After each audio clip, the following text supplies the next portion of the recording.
So. Oh, yeah, I've got a question. So you said you're either a rebel or you're a leader. So how does that work when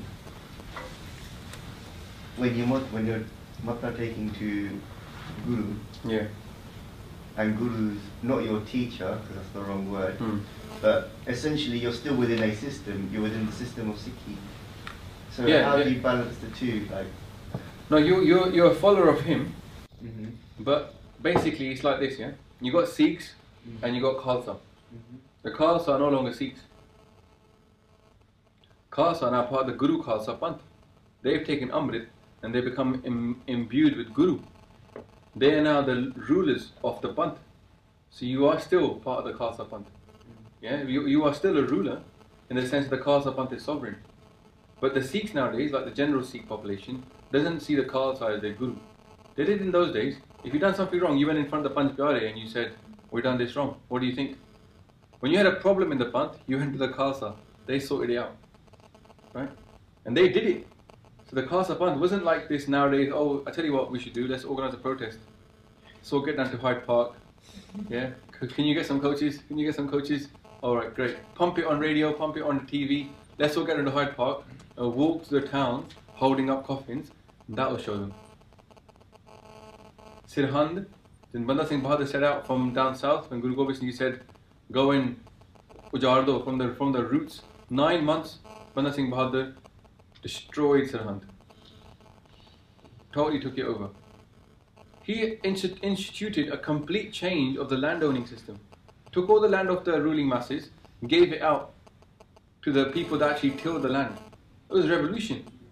You heard about the Russian Revolution. This one was actually real. It happened. Banda Singh Bahadur done this. They were proper. They did stuff back then. Yeah. We are now no longer doing stuff. We're waiting for someone else to come and do stuff.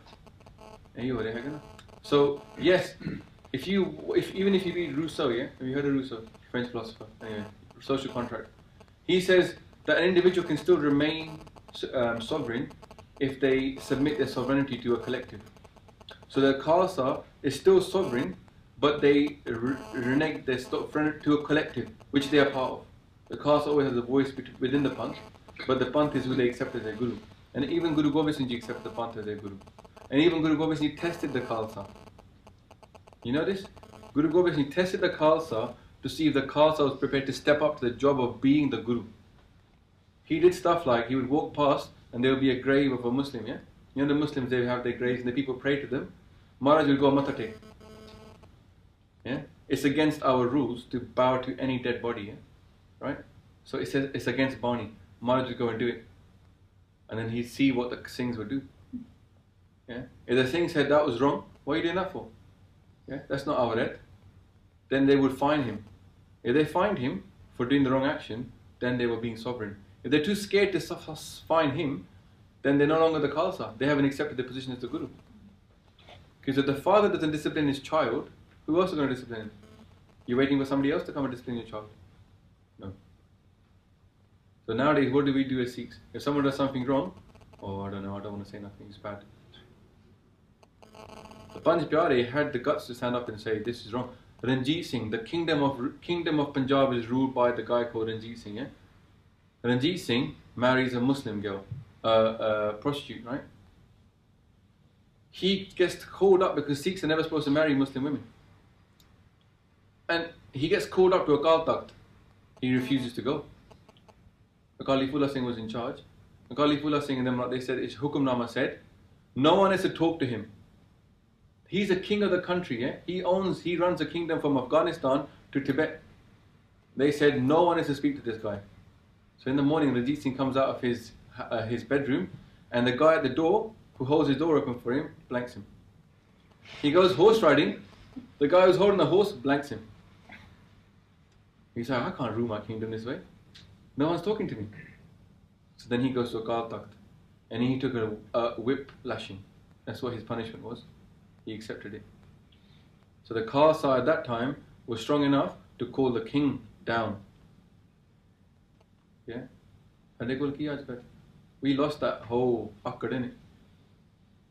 We got akkad enough to fight with each other, but not to unite and not to do some of the stuff. So the system is perfect, man. You can't mess with the system. The examples are there. The Sikhs lived it this way. Akali Phula Singh, by the way, 1800s.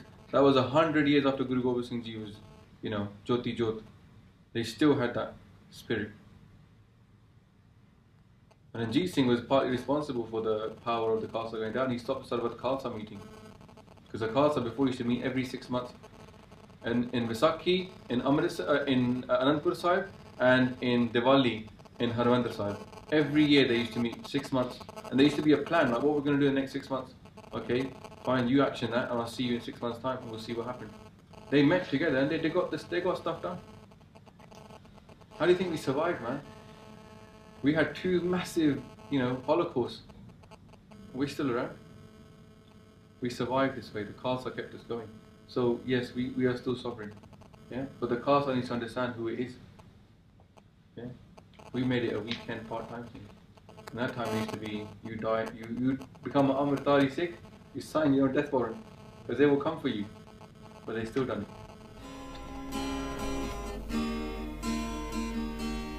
Vaheguru, Vaheguru.